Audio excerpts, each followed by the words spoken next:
사도들을 세우신 하나님의 섭리. 갈라디아서 2장 8절에서 9절 말씀.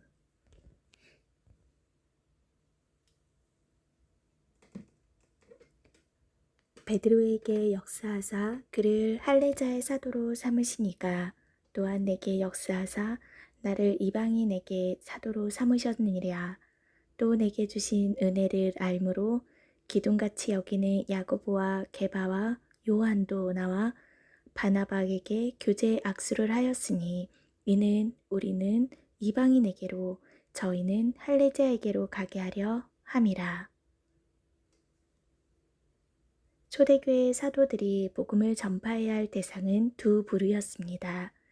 유대사회와 이방세계, 먼저 유대사회에 몸담고 있으면서 예수님을 인정하지 않는 동족 이스라엘 백성들에게 십자가의 복음을 전해야 했고, 아직 복음도 율법도 전혀 알지 못하는 까마득한 이방세계 사람들에게도 부지런히 복음을 전해야 했습니다.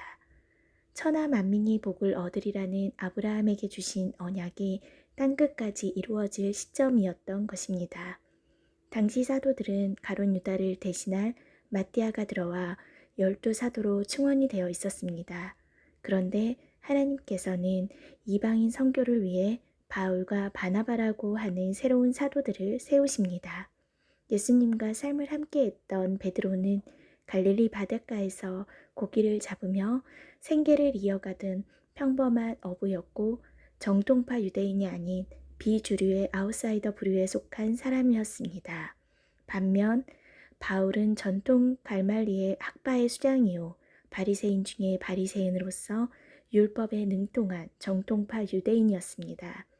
언뜻 짧은 생각으로 본다면 당연히 베드로가 이방세계의 사도로 적합할 것 같고 바울이 유대인 선교에 적합할 것 같은데, 하나님의 생각은 달랐습니다.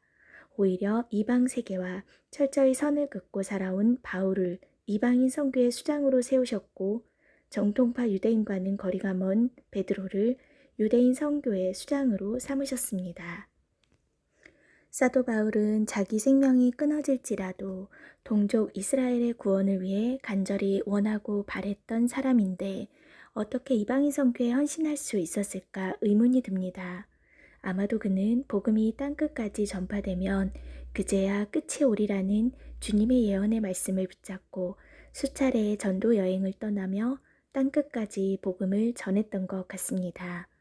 당시 땅끝이었던 로마 땅에 가서 순교함으로 생을 마감할 때까지 놀라운 열정으로 이방인 선교에 올인할 수 있었던 동기력은 물론 주님의 십자가 사랑이 그를 강권했기 때문이기도 하지만, 마음 한켠에 누르면 아픈 마음, 즉 자기 동족 이스라엘의 회복을 향한 강렬한 염원이 있었기 때문일 것입니다. 그래서 복음을 땅끝까지 전파하여 이스라엘의 회복을 앞당기려는 사도 바울의 그칠 줄 모르는 빚진 자의 열심을 하나님께서 사용하신 것입니다. 놀라운 주님의 섭리가 아닐 수 없습니다. 반면에 사도 베드로는 율법에 익숙한 사람이 아니었고 그저 평범한 어부로서 자유로운 영혼이었습니다.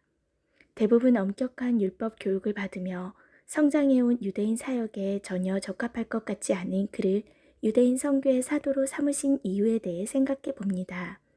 하나님께서는 유대인들의 고집스러운 율법주의가 깨지지 않는다면 그들의 마음에 복음이 자리 잡을 공간이 없음을 아셨습니다. 그래서 사도 베드로를 통하여 그들의 고정관념과 율법적으로 굳어진 생각들을 깨트리기 원하셨을 것입니다. 그래서 먼저 하늘에서 가증한 짐승들이 보자기에 쌓여 내려오는 환상을 통해 베드로의 고정관념을 깨트려 주십니다. 유대인들의 가증하게 여기는 짐승들을 잡아먹으라고 하시며 그동안 율법주의에 대한 베드로의 고정관념을 깨트려 주십니다. 그리고 나서 자유의 복음을 선포하라고 베드로를 유대인들에게로 보내십니다. 물론 유대인들의 심한 핍박과 거스름이 있었지만 그 모든 과정을 허락하셔서 이스라엘이 알을 깨고 나와 더 큰 은혜의 바다로 나아오길 바라셨던 것 같습니다. 바울과 바나바의 관계에서도 주님은 역사하십니다. 바울과 바나바는 기질과 성격이 정반대였습니다. 바울은 앞으로 돌진하며 어떠한 장애물도 정면으로 부딪혀 믿음으로 돌파해 나가는 기질이었고, 바나바는 사랑으로 부드럽고 섬세하게 사람들의 마음을 보듬고 위로하는 격려자의 기질이었습니다. 그래서 한 번은 전도 여행 중에 도중 하차하여 떠나간 요한 마가를 끝까지 동행하도록 할 것인지에 대한 의견 대립으로 인해 바울과 바나바가 크게 싸우고 갈라서는 일도 있었습니다. 하지만 나중에 바나바의 격려를 힘입어 다시 동역하게 된 마가를 바울이 다시 불러 함께 동역하게 되는 일이 있었습니다. 하나님께서는 이렇듯 사도들의 서로 다른 기질까지도 남김없이 다 들어 사용하셔서 좌로나 우로나 치우치지 않고 복음이 땅끝까지 전파되도록 일하십니다. 하나님의 은사와 부르심에는 후회하심이 없느니라. 깊도다 하나님의 지혜와 지식에 부요하며 그의 판단은 측량치 못할 것이며 그의 길은 찾지 못할 것이로다. 출신 스펙을 초월하여 그리고 기질을 초월하여 하나님께서는 절대 주권적 섭리 가운데 각 사람을 택하시고 부르시고 하나님 나라의 일에 사용하여 주십니다. 주님의 부르심에는 후회하심이 없고 언제나 베스트입니다. 지금껏 내가 어떠한 삶을 살아왔든지 주님은 나의 과거를 묻지 않으십니다. 지금 이 순간 주님을 사랑하고 신뢰하며 순종하는 발걸음이 귀한 것입니다. 그렇게 주님을 따르는 순종의 마음만 있다면 언제 어디서나 주님의 부르심은 베스트임을 발견하게 될 것입니다. 나를 너무도 잘 아시는 주님께서 나를 향한 선하신 계획을 태초부터 이미 다 세워 놓으셨습니다. 내 모든 시간과 물질과 은사를 들여서 주님 나라가 확장되는 일에 사용해 주시도록 기쁨으로 즐거이 내어드리는 감사의 제단을 쌓아야겠습니다.